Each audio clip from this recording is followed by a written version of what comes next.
Good morning everyone. Yes now again I am here for to you और पुनः हिंदी की online class में आप सभी का स्वागत है। तो प्यारे बच्चों, आप सभी लोग घर पे स्वस्थ हैं और अपनी इस पढ़ाई का आनंद ले रहे हैं, इसको आगे बढ़ा रहे हैं। इसी कामना के साथ हम अपनी आज की यह कक्षा आरंभ करते हैं। तो प्यारे बच्चों, आज पुनः हम अपनी पाठ्य पुस्तक मयूरपंख का एक नया पाठ 13 अनमोल वचन पढ़ना आरंभ करेंगे। अब जैसा कि हमारे पाठ का नाम क्या दिया गया है, अनमोल वचन। अब आप सोच होंगे कि ये अनमोल वचन क्या होते हैं। पहली बात तो हम आपको बता दें कि जिस प्रकार हम लोग हमेशा अपने पाठों में ये जानते हैं कि वह हिंदी भाषा की कौन सी विधा में लिखा गया है, तो आज हमें जो पाठ दिया गया है वह दोहे हैं। क्या है बेटा? दोहे। अब आप सोचेंगे मैम ये दोहे क्या होते हैं। चलिए, तो उसको जानने के लिए जल्दी से अपनी पुस्तक निकाल लीजिए और उसमें पेज नंबर 90 और 91 है ना, पेज नंबर 9091 आप ओपन करेंगे। और यह पाठ हमें तभी समझ में आएगा जब आप हमारे साथ अपनी पुस्तक को खोल कर बैठेंगे और उसको ध्यान से सुनेंगे और समझेंगे। क्योंकि ये ना तो कोई एक साधारण सी कहानी है जिसे आपने पढ़ लिया और आपको समझ में आ गई, ना ये एक कविता है कि कविता को हमने पढ़ा और हमने उसका मुख्य उद्देश्य समझ लिया। यह दोहे हैं बेटा। दोहे, इसे लिखने वाले जो व्यक्ति हैं कबीरदास जी। पहली बात तो ये जान लीजिए कि दोहे उन छोटे छोटे वाक्यों को कहा जाता है जो देखने में तो कविता के रूप में हमें दिखाई देते हैं, लेकिन दो वाक्यों को मिलाकर एक दोहा बनता है। और दोहे यानी कि कुछ ऐसे वाक्य जो हमें कुछ शिक्षा देते हैं, कुछ सिखाते हैं, कुछ संदेश देते हैं। ऐसे दो दो के पैर में बने हुए वाक्यों को हम लोग दोहे कहते हैं। अब उसे दोहा ही क्यों कहते हैं? वैसे तो यहाँ पर कबीरदास जी के हमें दोहे दिए गए हैं अनमोल वचन। दोहे को हम एक तरह से यह भी कह सकते हैं। अब ऐसा क्यों कहेंगे? अनमोल जिनका कोई मोल नहीं होता, वचन यानी कि शब्द या वाक्य या बात। तो कोई ऐसे शब्द या बात जिसका कोई मोल नहीं होता, जो अनमोल होती हैं, लाख रुपए देने के बाद में भी आप उनकी कीमत नहीं चुका सकते। ऐसे सुंदर वचन जो होते हैं उन्हें कहा जाता है अनमोल वचन। यहाँ पर हमें कबीरदास नाम के एक संत हैं जो आज से बहुत समय पहले हुए थे, उनके द्वारा कहे गए और लिखे गए अनमोल वचन पढ़ने को दिए गए हैं। कबीरदास जी ऐसे संत कवि हुए बेटा जिनके उपदेश जितने उपयोगी उस समय थे उतने ही उपयोगी आज भी हैं। आवश्यकता है तो बस उन्हें अपने जीवन में उतारने की और व्यवहार में शामिल करने की। अब उन्होंने तब लिखा था, आज से बहुत समय पहले, कई सालों पहले, 5, 10, 15, 20 जितने भी वर्ष पहले वे इस धरती पर हमारे भारत देश में आए थे, उस समय उन्होंने अपने जीवन के अंतिम दिनों में, अंतिम दिन से मतलब वृद्धावस्था में, जब वो एक बहुत लंबा जीवन जी चुके थे बेटा और उनको कई अलग अलग अनुभव अपने जीवन में हो चुके थे, उन सभी के आधार पर, उन सभी को याद करके उन्होंने कुछ ऐसी अच्छी बातें, कुछ ऐसे सुंदर संदेश लिखे थे जो उनको लगा कि ये प्रत्येक मनुष्य के जीवन में होता है और उसको इस चीज़ों का ध्यान रखना चाहिए। तो उन्होंने वो सारी बातें जो थी वो दोहे के रूप में, साखियों के रूप में लिख दी एक पुस्तक में और हमारे आने वाले जो पीढ़ी थी उनके पढ़ने के लिए छोड़ दी। अब आप कहेंगे मैम जरूर थोड़ी कि जो उनके जीवन में हुआ, जो उनके साथ हुआ, वो हमारे साथ भी हो। लेकिन जब आप उनके दोहों को, उनके संदेश को, उनके वाक्यों को पढ़ते हैं बेटा, तो एक लंबा जीवन गुजरने के बाद आपको महसूस होगा कि अरे हाँ, ये तो सही बात है, ये तो उन्होंने सही लिखा था। कैसे सही लिखा था? क्योंकि वो भी एक मनुष्य ही थे ना बेटा, और एक मनुष्य को जिन जिन तरह की परिस्थितियों से गुजरना पड़ता है, जिन जिन तरह की परेशानियों से फेस करना पड़ता है, उनके जीवन में आई।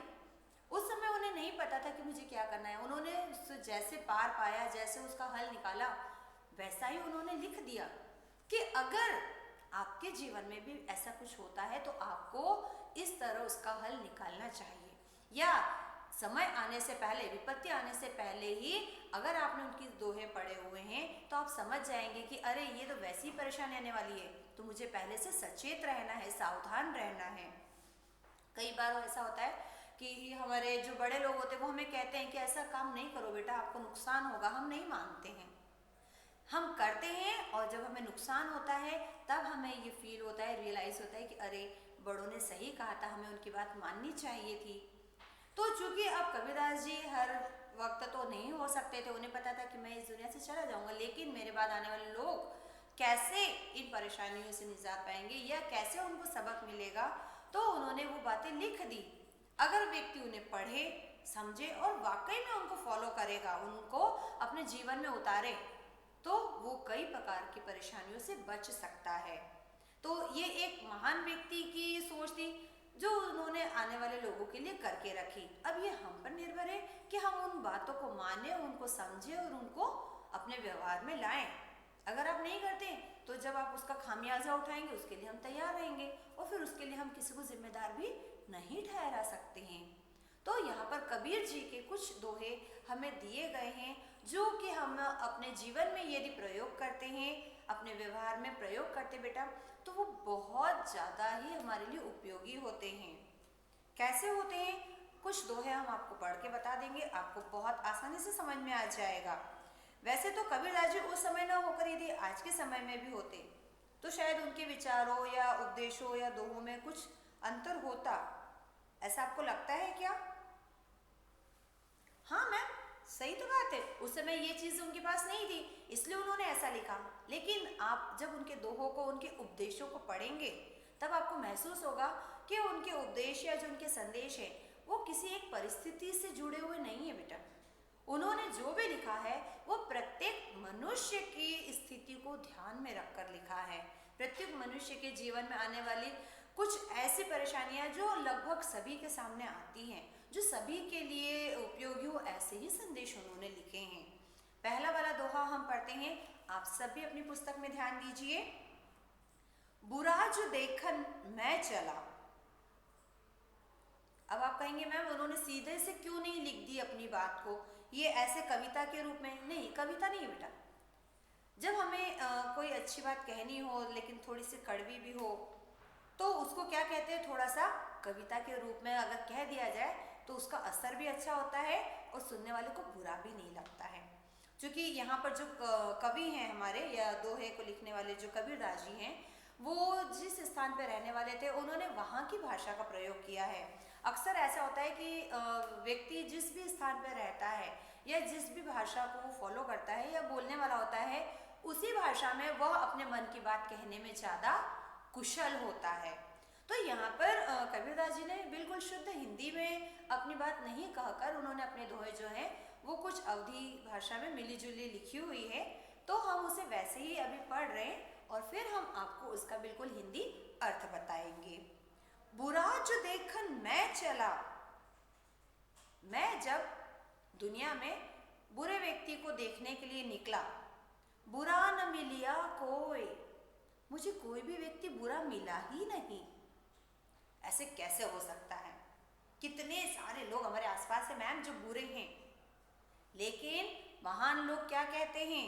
बुरा जो देखन मैं चला, बुरा न मिलिया कोई। मैं जब बुरे व्यक्ति को ढूंढने के लिए निकला कि कोई मैं बुरा व्यक्ति ढूंढूं, कोई ऐसा इंसान देखूं जो बहुत बुरा हो, जिसमें बुराई हो, तो मुझे ऐसा कोई व्यक्ति मिला ही नहीं। मुझे किसी इंसान में कोई बुराई दिखी ही नहीं। क्यों नहीं दिखी? जो दिल खोजा अपना, अपना ये मतलब खुद का, मुझसे बुरा न कोई।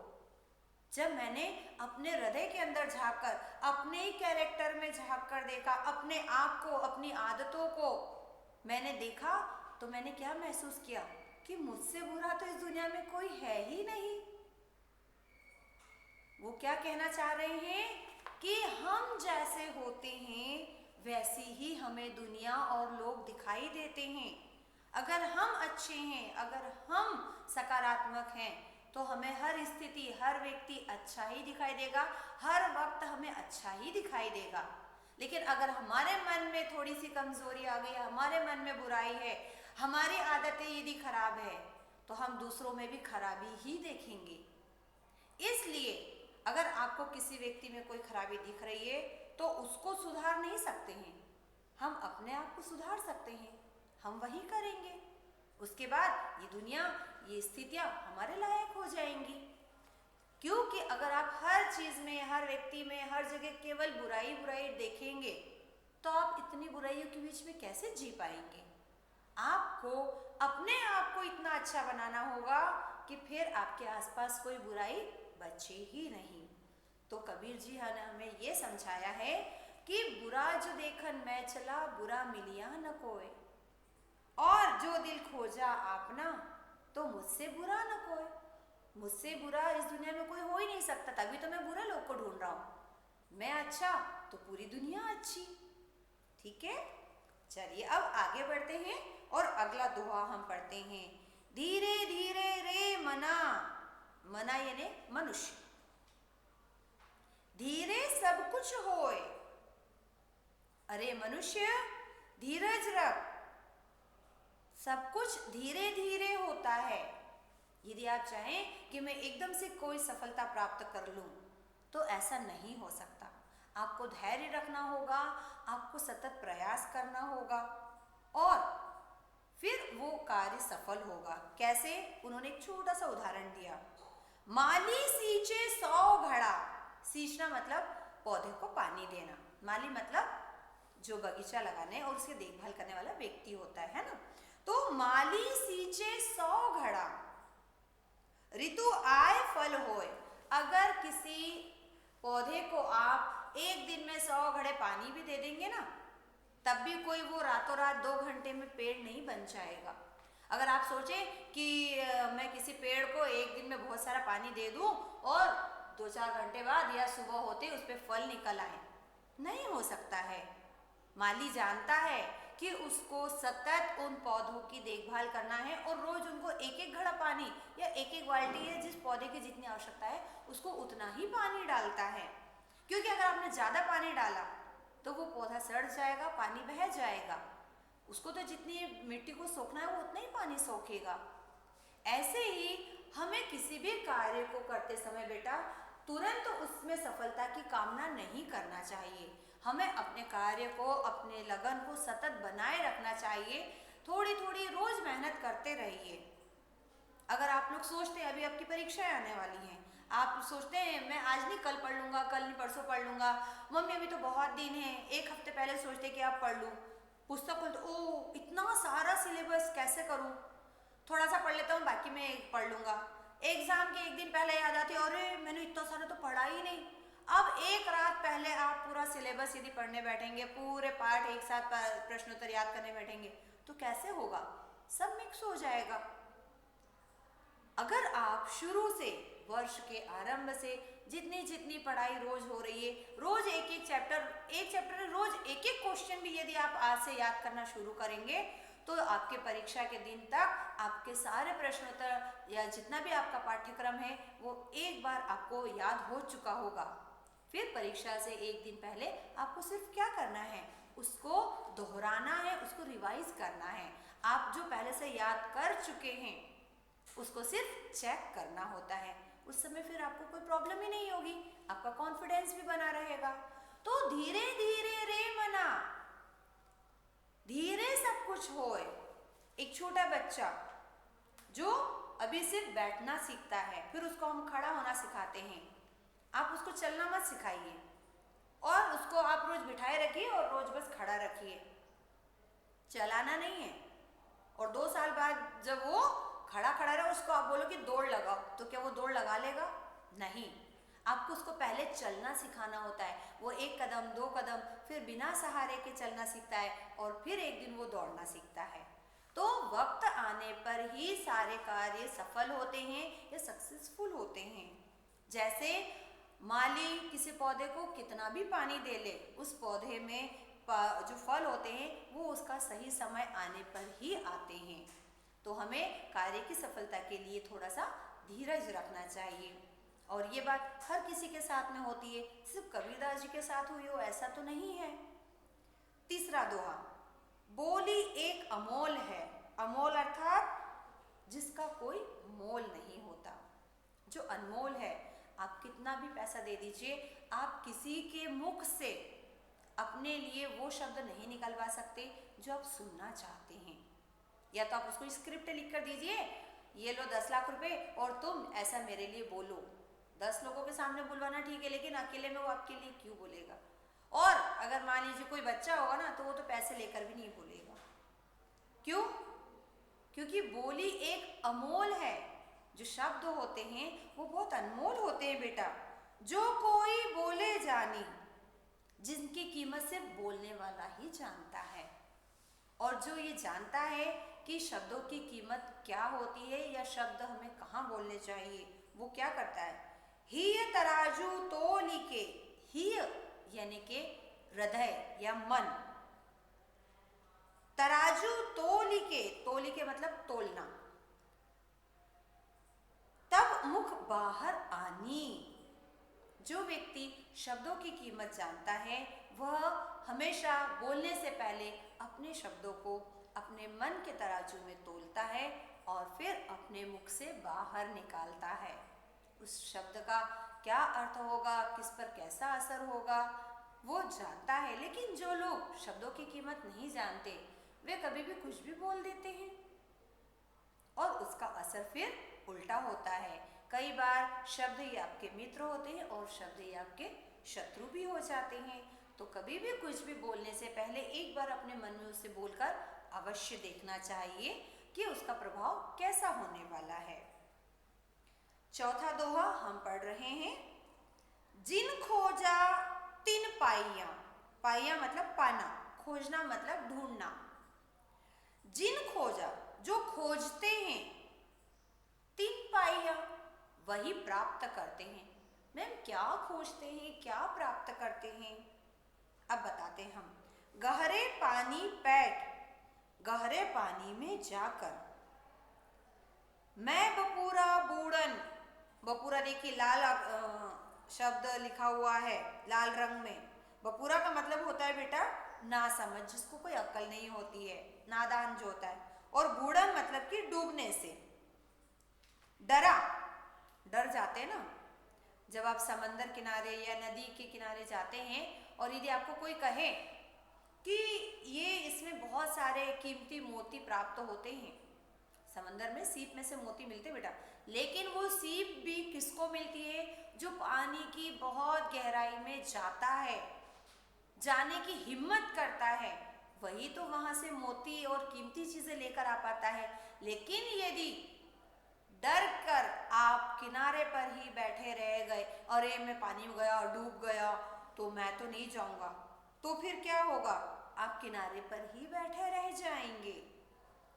यहाँ पर कबीर जी हमें हिम्मत करने की, रिस्क लेने की संदेश दे रहे हैं। कैसे? जिन खोजा तिन पाइया, जो कोशिश करते हैं वही अपने मनपसंद लक्ष्य को प्राप्त करते हैं। जो लोग गहरा पानी देखकर किनारे पर बैठे रह जाते हैं डूबने के डर से, नहीं मैं साइकिल चलाना नहीं सीखूंगा, मैं गिर गया तो मुझे हाथ पैर में लग गई तो मैं नहीं सीखूंगा।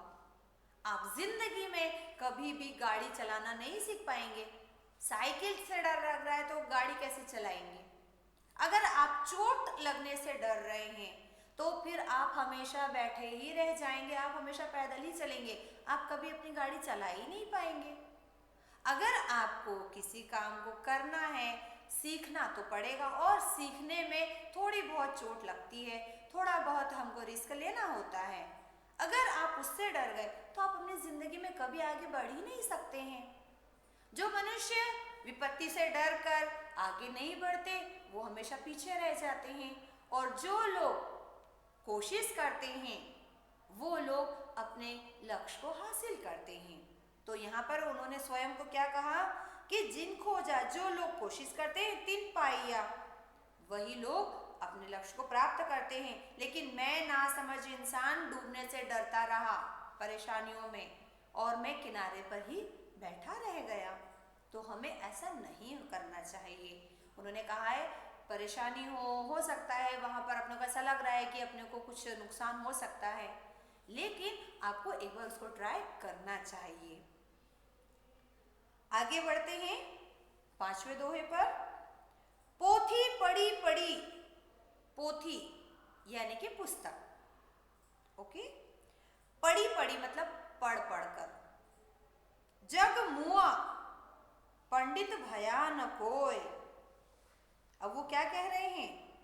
पोथी पढ़ी पढ़ी जग मुआ, मुआ यानी चले गए। दुनिया में कितने ही लोग हैं जो बहुत पढ़ाई करते हैं, बहुत पुस्तकों से ज्ञान प्राप्त करते हैं, बहुत विद्वान बन जाते हैं, लेकिन कोई भी पंडित नहीं बन पाता। अब ये पंडित कौन सा? वो जो मंदिर में बैठते हैं पुजारी जी, वो जो पूजा पाठ करवाते हैं, जो शादी ब्याह करवाते हैं, वो वाले पंडित जी नहीं। यहाँ पंडित का मतलब होता है वास्तविक ज्ञान को प्राप्त करने वाला। पुस्तकें पढ़ पढ़कर आप विद्वान तो बन सकते हैं, लेकिन सही मायनों में आप मनुष्य नहीं बन सकते। क्यों? ढाई आखर प्रेम का पढ़े सु पंडित होय। आखर मतलब अक्षर, ढाई मतलब 1, 2 और हाफ, 2.5 लेटर्स को मिलाकर जो वर्ड बनता है, पढ़े सु पंडित होय। यहाँ पर आपको क्या दिया? ढाई आखर प्रेम का, ये एक अक्षर, ये आधा अक्षर और ये दूसरा। टोटल कितने हुए? ढाई अक्षर। ढाई आखर प्रेम का पढ़े सो पंडित होए।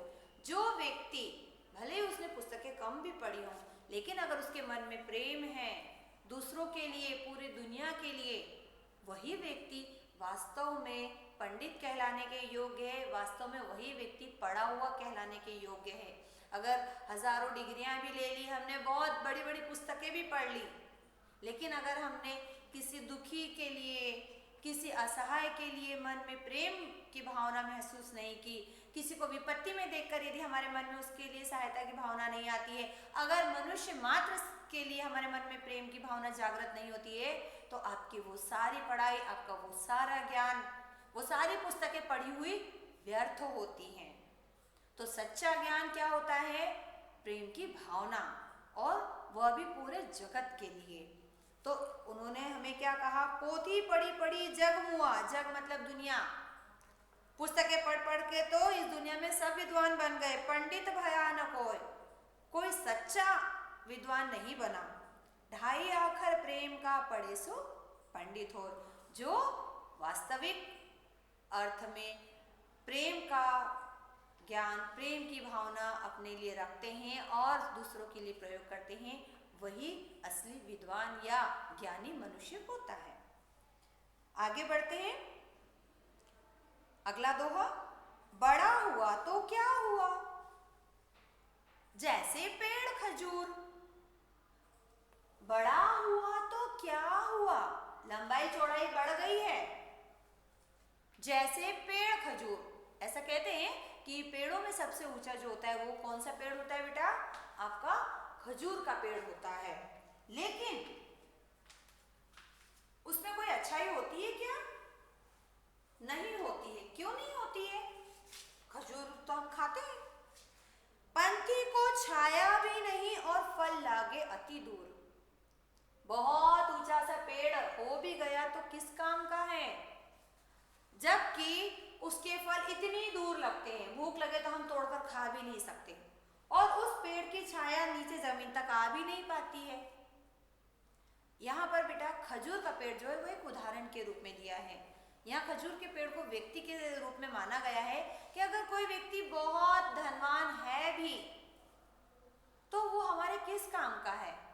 ना तो वो जरूरत पड़ने पर हमारी सहायता करता है, ना ही वो हमारे किसी काम में आता है। तो आखिर अगर व्यक्ति के पास बहुत पैसा या कोई बहुत ज्ञान हुआ भी, लेकिन अगर उसकी वो संपत्ति हमारे काम में नहीं आ रही है, तो वो हमारे किस काम का? आपका कोई रिश्तेदार है, कोई नेता से आपकी पहचान भी है, लेकिन वक्त आने पर वो अगर आपके काम ही नहीं आ रहे तो वो किस काम के। वो बहुत ऊंचे पद पर हैं, लेकिन ऊंचे पद पर बैठे हुए व्यक्ति आपकी मदद करने आए तब तक आपका पड़ोसी आपकी मदद कर देता है बेटा। नींबू का, आम का पेड़ भले ऊंचाई में छोटे होते हैं, लेकिन ये हमारे काम आते हैं। आप कभी भी इनकी छाया का प्रयोग कर सकते हैं और इनके फल सदैव आपके हाथ के पहुंच में होते हैं। ऐसे ही अगर कोई खजूर के पेड़ के समान आपके परिवार में कई बार ऐसा होता है ना, अरे मेरा फलाना रिश्तेदार तो इतने ऊंचे पद पर है, अरे मेरा वो वाला रिश्तेदार तो उतने ऊंचे पद पर है, वो तो वाले डिपार्टमेंट में है। और जब हम पे परेशानी आती है तब कोई काम में नहीं आता है। काम में या तो हमारा मित्र आता है या तो हमारे पड़ोसी आते हैं। आपको इसीलिए उन्होंने बड़े उससे कहा है, बड़ा हुआ तो क्या हुआ, जैसे पेड़ खजूर। अगला दोहा, और याद रखिए बेटा, ये जो उपदेश उन्होंने दिया है आप कभी भी अपने जीवन में कहीं पर भी एक बार महसूस अवश्य करेंगे। ऐसी स्थिति आती है, अकस्मात हमें कोई प्रॉब्लम आ जाती है, उस बड़ी पहुंच वाले को हम फ़ोन लगाते हैं, वो उस समय नहीं आ पाते हैं, अरे मुझे तो परेशानी है, अभी साधन नहीं है, ये वो, फ़ोन ही नहीं उठाते हैं। और पड़ोसी को तुरंत बोलिए, दरवाज़ा खटखटाइए, 1 मिनट में आ जाते हैं।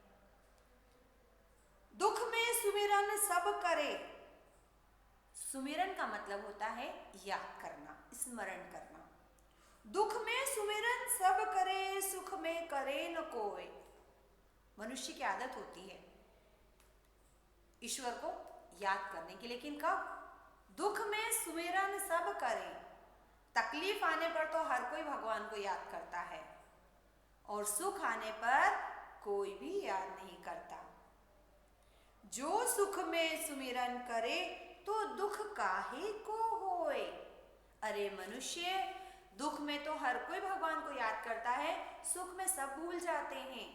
लेकिन अगर आप सुख के समय में भी ईश्वर को याद करते हैं तो आपको जीवन में कभी दुख होगा ही नहीं, क्योंकि ईश्वर आपको दुख आने ही नहीं देगा। आप अगर सुख में ईश्वर को याद रखते हैं तो आपकी जो दुख को सहन करने की शक्ति है वो बढ़ जाती है, और फिर दुख आपको दुख के रूप में महसूस ही नहीं होता है बेटा। तो यहाँ पर उन्होंने कहा कि ईश्वर को हमेशा याद रखिए, ये नहीं कि जब परेशानियां आई है तब हम उनको केवल याद कर रहे हैं। आपको यदि सुख भी मिल रहा है तो इसके पीछे भी ईश्वर ही होते हैं। उस स्थिति में भी हमें ईश्वर को याद रखना चाहिए। अंतिम 8वें नंबर का दोहा देखिए बेटा। यहाँ पर कबीर जी ने पूरे विश्व के लिए कल्याण की भावना व्यक्त की है। साई इतना दीजिए। साई का मतलब होता है भगवान, ईश्वर या देने वाले। साई इतना दीजिए, हे भगवान मेरे को इतना दो, धन दौलत अनाज पानी जो भी है मुझे इतना दो। कितना? जहाँ में कुटुंब समाए। कुटुंब मतलब मेरा फैमिली, मेरा जो परिवार है, परिवार के जो सदस्य हैं उनकी जो आवश्यकताएं हैं वो पूरी हो जाए। इतना मुझे देना मेरे भगवान कि उसके अंदर मेरे परिवार की पूर्ति हो जाए, उनकी आवश्यकताएं मैं अच्छे से पूरी कर सकूं। और कितना देना? मैं भी भूखा न रहूं और साधु न भूखा जाए।